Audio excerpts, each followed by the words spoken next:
시청자 여러분 안녕하십니까? 시청자들을 위한 YTN 옴부ds만 프로그램 시청자의 눈입니다.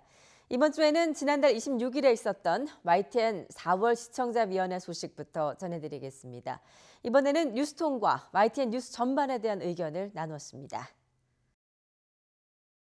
가습기 살균제 사건에 대한 옥시 임원 소환 등 본격적인 수사 진행과 관련해서 2011년 봄 가습기 살균제 피해가 발생한 이래 5년이 지난 지금 검찰의 수사가 본격적으로 진행되고 있는데 사망자 수가 정부 집계로 140명이나 되는 대형 사건이 가습기 살균제 논란이 시작된 지 무려 5년 만인 지난 1월 본격적인 검찰 전담 수사팀이 꾸려졌다는 데 대해 시청자, 국민들 입장에서 국가의 범죄 소추권, 형벌권이라는 기본적 국가 기능이 원만하게 작동되지 않았다는 점에서 참으로 이해하기 힘들고 궁금한 상황이라는 생각이 됩니다. 다국적 기업, 환경단체, 독성 실험 연구기관, 대학연구소, 유통 대기업, 많은 사망자 등이 연루되어서 헐리우드 추리 영화나 유명한 미국 추리 소설가 시드니 셸던의 작품의 단골 메뉴인 거대 기업 비리 성격까지 갖춘 이러한 사건인데 얼마 전 압수수색 결과 상당한 정계인멸 징후까지 확인되는 이런 지경까지 이를 정도로 수사가 늦게 진행된 점에 대해 심층 취재 보도가 있기를 제안드립니다. 다음으로 뉴스 마지막 부분에 오늘의 뉴스를 다시 정리한다면서 구조조정 건물살이라고 제목을 달았는데 그야말로 구조조정이 건물살을 타고 추진되어야 할 시점이지만 정부 여당은 기업 노동구조개혁을 한 묶음으로 하길 원하고 있고 더불어민주당은 구조조정에 앞서 실업대책 등 사전 대안을 먼저 정부 여당에서 내놓아야 한다는 입장이며 국민의당은 자기들은 전혀 책임이 없는 듯 구조조정의 골든타임을 정부가 놓쳤다고 남탓만 하고 있는 상당히 녹록지 않은 그런 상황으로서 구조조정 건물세라는 제목보다는 구조조정 논의 건물세라는 제목이 더 타당하다는 생각이 들었습니다.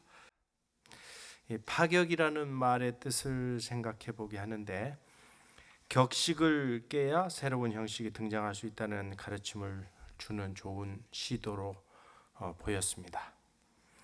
제작진과 앵커가 참 힘들겠다는 생각을 했습니다. 오점권, 나연수 두 앵커의 호흡이 길어서 브리핑을 잘 소화하고 있다는 인상을 받았습니다.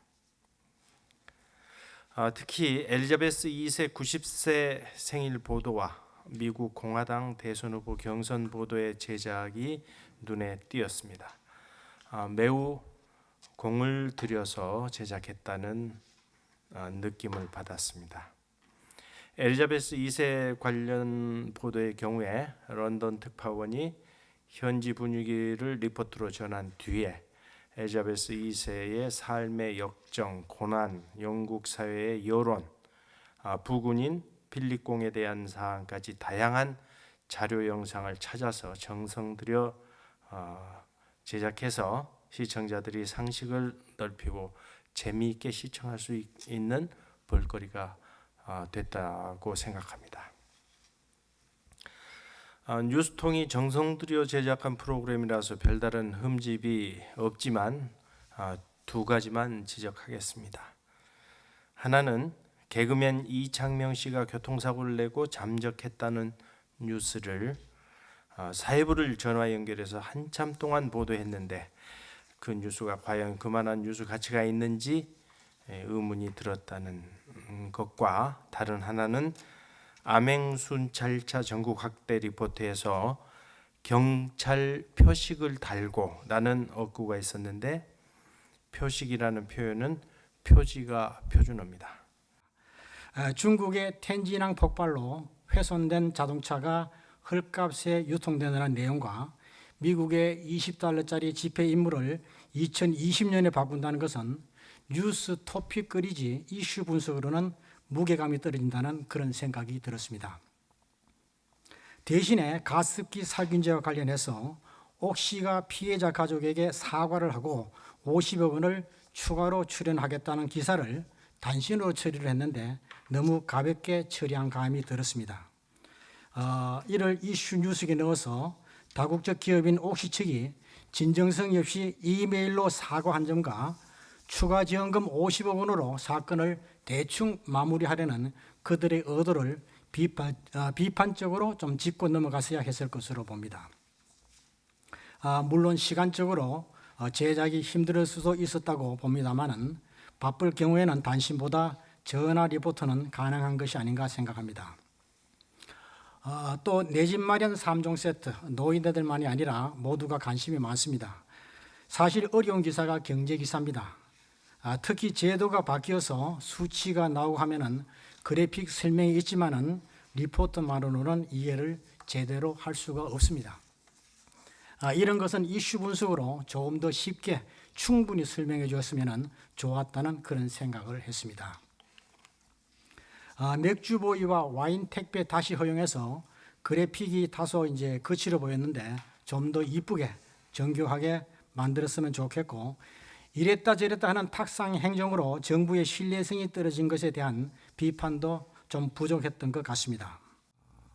맨 말미에 다뤄진 스포츠 뉴스에서 스포츠 뉴스 선정 기준이 무엇인지 좀 궁금해졌습니다.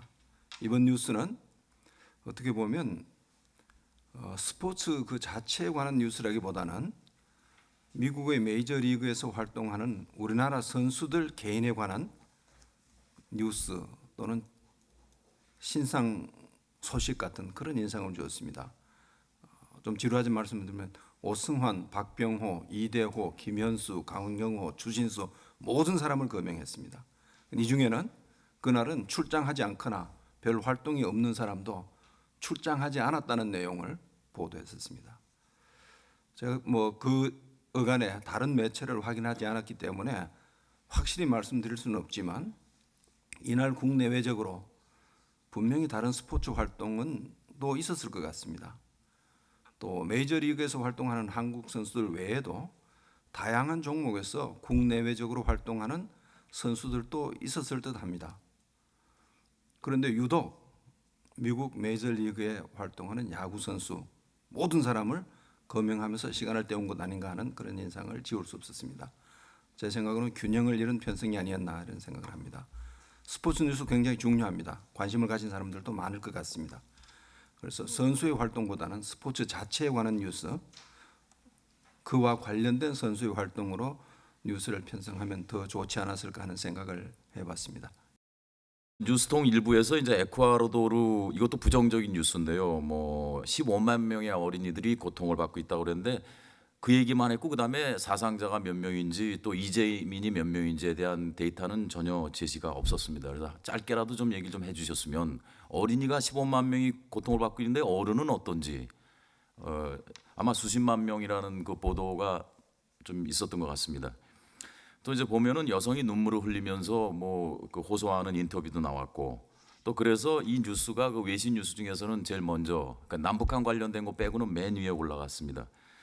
근데 이 에콰도르 지진 소식도 그 2분 8초 정도 방송이 됐는데 분명히 그날은 이게 제일 중요한 시급한 뉴스고 아마 그 참 안타까운 뉴스죠. 근데 영국 여왕 뉴스는 한 7분, 그다음에 트럼프의 그 막말이라는 거로 한 거 뉴스는 한 6분.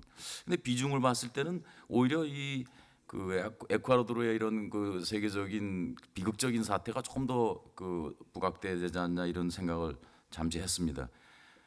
특히 이제 글로벌 시대라고 하면 이제 남의 나라 얘기도 우리 생각처럼 우리나라처럼 생각하는 그런 시대 정신이 좀 필요하다고 생각이 되거든요. 글로벌이라는 얘기 시작된 지 20년도 넘었고, 특히 남의 나라의 안타까운 사정을 우리 것처럼 고민하고 안타까워하는 모습이 국제사회에 비춰질 때 한국이 좀 더 존중받고 좋은 이웃이라는 생각을 더 굳힐 수 있다고 생각합니다. 신뢰를 생각하는 우리 YTN 뉴스 채널이 그런 점이 있어서 좀 선봉에 서주셨으면 하는 아쉬움이 좀 있었습니다. 또 야구장 맥주보이와 와인 택배 허용에 관한 보도에서, 제가 야구장을 잘 안 가봐서 그랬는지 모르겠는데 저는 야구장에 맥주보이하고 와인 택배를 둘 다 허용한다. 이렇게 처음에 그 자막을 보고 그렇게 오해를 했었는데 끝까지 이렇게 보도를 보니까 야구장 맥주보이와 와인 택배가 각각의 사안이더라고요. 그래서 이 야구장이라고 하는 단어가 맨 앞에 처음에 제시되어서 이 단어가 어디까지를 의미적으로 지배하는지 모호한 부분이 있어서 일어난 것 같습니다. 이렇게 두 개의 사안이 직접적으로 연결되지 않는 것을 접속할 때 의미적으로 이렇게 수식어의 지배 범위를 뭐 문장보호라든지 혹은 가운데점이라든지 뭐 아니면 쉼표라든지 뭐 이렇게 좀 어순을 바꾸거나 해서 중의적인 해석을 좀 해소하면 어떨까 하는 그런 생각을 했습니다. 또 15년 전에 도난된 삼국유사를 경매에 내놨다가 검거된 사건 보도가 있었는데 뉴스 시작 부분에서 그 뉴스통 처음에 앵커가 이제 그 경매에 내놓은 그 사람이 문화재의 경우는 공소시효가 없다는 걸 모르고 내놨다가 결국 검거되었다 이런 얘기가 있었는데 나중에 사건이 구체적으로 보도되는 부분에서는 은닉죄의 경우 공소시효 발효 시점이 범행 당시가 아니라 경매 시장에 나온 날부터 기산된다고 하는 그런 보도 내용이 있었습니다. 시청자 입장에서는 문화재 도난 사건의 경우에 공소시효가 아예 없는 것인지 아니면 공소시효가 있는데 기산 시점이 다른 범죄와 다른 것인지 좀 혼란스러웠습니다. 주요 뉴스 뒤에 진행한 이슈 분석이 특히 돋보였습니다. 그 어려운 뉴스를 이슈 분석 코너에서 다양한 컴퓨터 그래픽을 활용해서 좀 더 심층적으로 설명한 것이 보기 좋았습니다. 그래픽 글씨 크기도 좋았고 사진까지 넣으면서 편성한 것이 전체적으로 이해도를 높이는 데 도움이 됐다고 생각이 됩니다. 특히 생활톡의 내 집 연금 3종 세트는 그 나이 든 어르신들이 관심이 꽤 있을 뉴스인데 그래픽 글씨도 큼지막했고 설명도 나름대로 이해하기 굉장히 좋았다고 생각이 됩니다. 정부에 사용한 3종 세트라는 용어가 그 YTN의 아이디어를 본뜬 것이 아닌가 굉장히 반갑기도 하고 좋았습니다. 그 앞서서 위원님들이 말씀하셨지만 스포츠 뉴스에서 그 메이저리그 뉴스만을 보도한 것이 조금 역시 아쉬웠다라고 생각이 됩니다. 그날 그 오늘의 프로야구 관중 포인트라든가 그날부터 시작됐던 뭐 LPGA 예상이라든가 이슈가 될 만한 뉴스들이 꽤 있었는데 시간적인 한계가 있었다고 한다면 스포츠 뉴스라고 하지 말고 오늘의 메이저리그 소식 이런 식으로 따서 했다는 것이 좀 낫지 않았을까 이런 생각이 좀 들었습니다. 그리고 이제 맥주와 와인 뉴스를 집중 보도했는데요. 뭐 사실 시간적으로 저녁 시간대에 편성하는 것이 조금 아쉬웠다라고 생각이 듭니다. 다이어트를 고민하는 사람들도 많이 있는데 특히 치맥까지 이렇게 화면에 보여주시면서 그 저녁 시간대, 저녁 먹을 시간대 이런 걸 보여주시는 것이 좋았나. 좀 그 다이어트를 원하는 사람들이 와가지고 좀 힘들다 하는 얘기 좀 들었습니다. 에콰도르 지진 설명에서 사실은 어린이들이 중심이 돼서 이렇게 정말 아까 의원님들 얘기하신 것처럼 그 어린이들이 좀 중심이 될 줄 알았더니 내용 자체는 그냥 일반 내용이었었습니다. 그래서 조금 어린이들을 더 중심이 됐다면 훨씬 이 지진에 대한 폐해라든가 또 사람들이 구호하든가 뭐 구조하는 조금 더 도움이 되지 않았을까 하는 그런 생각이 들었습니다. 그다음에 이제 저같이 조금 근데 구조조정 문제에 있어서는 사실 너무나 지금 국가적으로 필요한 일이기 때문에 조금 더 심도 있게 여기서 집중적으로 좀 얘기를 했으면 좋았겠다는 생각이 있었습니다. 그러니까 정부의 입장, 또 기업 자체 입장이라든가 해서 뭐 다른 프로에서도 하겠지만 여기서 이왕이면은 조금 우리가 심도 있게 논의를 했었으면 참 좋았겠다라는 그런 생각을 했습니다. 그다음에 저는 생활통에서 내 집 연금 3종 세트, 저도 뭐 5종 세트하고 관련된가 보다 그런 생각을 했는데 이건 저는 사실 조금 어렵게 봤습니다. 그래서 3종 세트라는 게 3종이 어떤 게 어떤 거고 해서 조금 설명을 하면서 들어갔으면 훨씬 좋았겠다라는 생각을 저는 조금 했습니다. 그래서 약간 좀 어렵지 않은가 하는 생각을 했었고요. 그다음에 저는 그 이창명 종일 잠적 그 문제는 사실은 참 길었는데 처음에 내용이 들어갈 때 보면 거기서 그 어떤 사고 난 분야에 막 동그라미 있는 모양을 손으로 다 계속 여러 번을 이렇게 그 동그라미를 몇 번을 그리고 난 다음에 근데 그게 사건과 무슨 상관이 있는지에 대한 설명은 전혀 없습니다. 그래서 앞에서 여러 번을 하면서 그냥 넘어가서 저기 사건이 생겨서 교통사고 나서 저런 건지 뭐하고 이거하고 어떤 관련이 있기 때문에 처음에 그렇게 많이 여러 번을 이렇게 집중을 해서 보여줬을까 하는 게 조금 제가 어색했다는 생각이 들었습니다. 뉴스통 그 빈손 국회 대나 막판 대타협 기대 관련 보도에서 배경 영상을 보면 노동법 관련 내용을 할 때는 노동자가 일하는 모습, 또 의료법 관련은 그냥 병원 모습 이렇게 보여주는데 상당히 좀 보면 단순한 화면이라고도 생각할 수 있다 이렇게 볼 수 있을 것 같습니다. 그리고 또 한 가지는 이 의료법 뭐 이렇게 관련해서 노동법 관련해서 새누리당, 더민주, 국민의당이 처리하고자 하는 법안 이런 부분을 표 형식으로 이렇게 정리해서 화면으로 한 번 정도 보여주는 것도 시청자 이해에 좋지 않았던가 하는 생각이 들었습니다. 이 다음으로 시청자의 입장에서 좀 내용을 더 이해하기 쉽게 하는 그런 측면에서 몇 가지를 말씀드리면은 그 집단 탈북 동참 안 한 식당 종업원 7명 공개 보도 관련해서 그 CNN 기자가 그 인터뷰 영상 자료를 그대로 전달하는데 앞뒤를 보지 않고 자칫하면 그 장면만 보면은 일부 시청자들은 조금 내용을 오해할 수도 있겠다 하는 생각이 들었습니다. 특히 그 초등학생이라든가 미취학 아동이라든가 이런 좀 분들이 볼 때 자칫하면은 이게 내용을 일반 시청자들이 좀 오해할 수 있는 진짜 납치라든가 이런 거를 좀 이 추구 아니라는 것을 좀 강조할 필요가 있다 이런 생각이 들었습니다.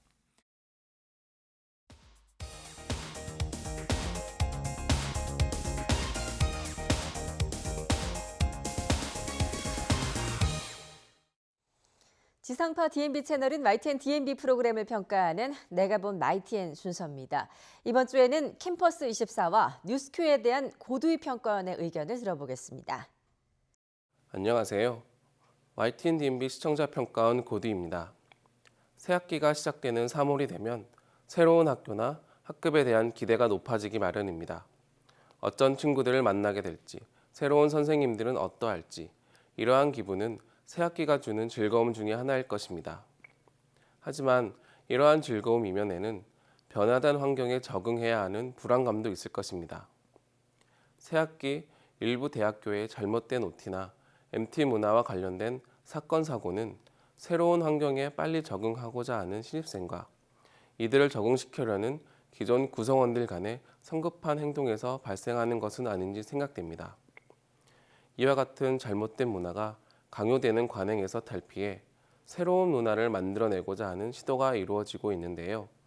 지난 YTN DMB 프로그램 캠퍼스 24에서는 재능 기부를 하거나 봉사활동을 하는 건전 MT 문화가 소개되었습니다.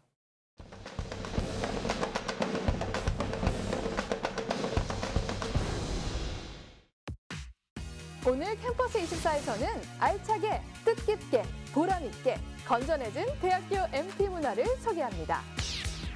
이어서 제2의 창학으로 새롭게 도약하는 아주대학교를 찾아갑니다.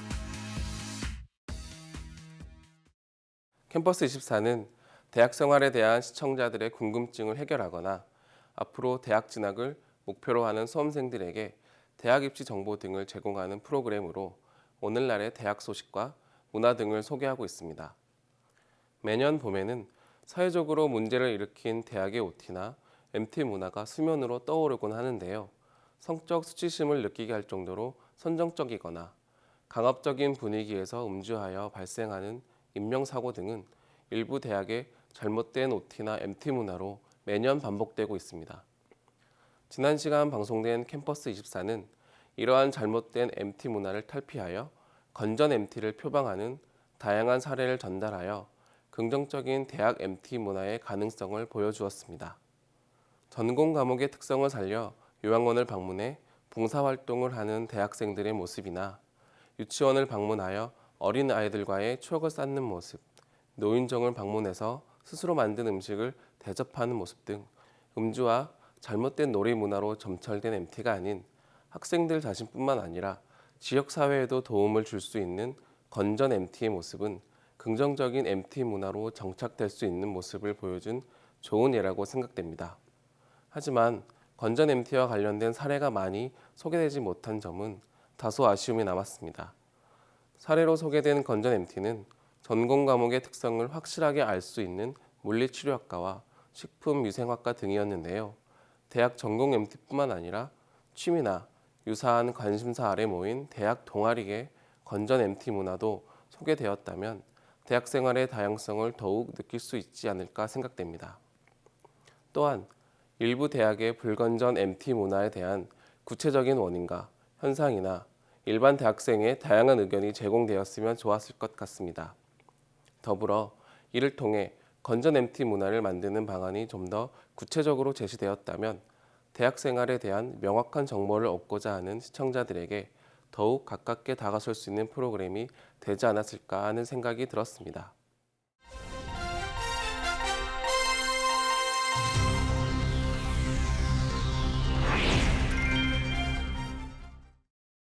네, 이렇게 봄철 미세먼지 때문에 비상이 걸렸는데 어떻게 하면 피해를 최소화할 수 있을까요? 보행자는 황사 마스크를 쓰면 되지만 운전자는 어떻게 하면 좋을지 김진두 기자가 알려드립니다. 아무리 첨단 과학으로 무장한 인간이라고 하더라도 자연 앞에서는 속수무책이라는 말이 자연스러울 정도로 많은 자연재해가 일어나고 있습니다. 최근 빈번히 발생하는 지진과 함께 우리나라는 황사와 미세먼지로 건강을 위협받고 있는데요. 우리 생활과 밀접한 관계가 있는 만큼 황사와 미세먼지에 관한 보도가 다양하게 이루어지고 있습니다. 중국에서 부는 바람에 딸려오는 모래를 가리켜 황사라고 부르는데요. 황사는 그동안 봄철만 되면 기승을 부렸습니다. 최근에는 중금속과 매연 등 코에서 제대로 걸러지지 않는 초미세먼지를 동반하기 때문에 더 큰 문제가 되고 있는데요. 뉴스큐는 다양한 뉴스를 통해 정확한 정보를 전달하고 있었습니다. 황사란 무엇이고 미세먼지를 동반한 황사가 왜 위험한지에 대한 기본적인 정보를 잘 전달했고요. 단순한 정보 전달에 머물지 않고 되도록 외출을 자제하고 외출할 시에는 황사 마스크를 이용하며 얼굴과 눈을 꼼꼼히 씻는 것이 좋다는 등 시청자들에게 꼭 필요한 정보를 이야기해 주었습니다. 또한 뉴스큐에서는 자칫 잊기 쉬운 차량 운전자들을 위한 황사, 미세먼지 대책에 대해 자세한 설명을 해주었는데요. 차량 안을 환기하는 법이나 필터 교체의 중요성 등 시청자들이 알기 쉽게 내용을 전달하였습니다. 황사와 미세먼지의 위험성을 알리는 것보다 이러한 직접적인 대책을 설명해 주는 것이 더욱 바람직하다는 생각이 들었습니다. 다만 한 가지 아쉬운 점은 뉴스의 헤드라인으로 침묵의 살인자라는 표현을 썼는데요. 이는 뉴스 프로그램이나 신문 등에서 흔히 볼 수 있는 자극적인 헤드라인이라는 생각이 들었습니다. 살인자라는 과격한 표현보다는 순화되거나 완곡한 표현이 없을까 고민해 보았으면 좋겠습니다. 인간이 어찌할 도리가 없다는 점에서 황사와 미세먼지의 위협도 자연재해의 한 예라고 볼 수 있는데요. 최대한 그 피해를 막으면서 피해를 보았을 때는 어떻게 대처해야 하는지에 대한 정확한 정보를 전달하는 것이 뉴스 프로그램이 갖춰야 할 점이라고 볼 수 있겠습니다. 다양한 사회 이슈를 전달해주는 뉴스큐가 이러한 점을 잘 고려하여 시청자들에게 꼭 필요한 뉴스 프로그램이 될 수 있기를 기대합니다. 시청자의 눈은 시청자 여러분의 참여를 기다리고 있습니다. YTN 홈페이지 시청자 의견 코너에 글을 남겨주시면 좀 더 정확하고 공정한 방송을 만드는 데 참고하겠습니다. 이번 주 순서는 여기서 마치겠습니다. 고맙습니다.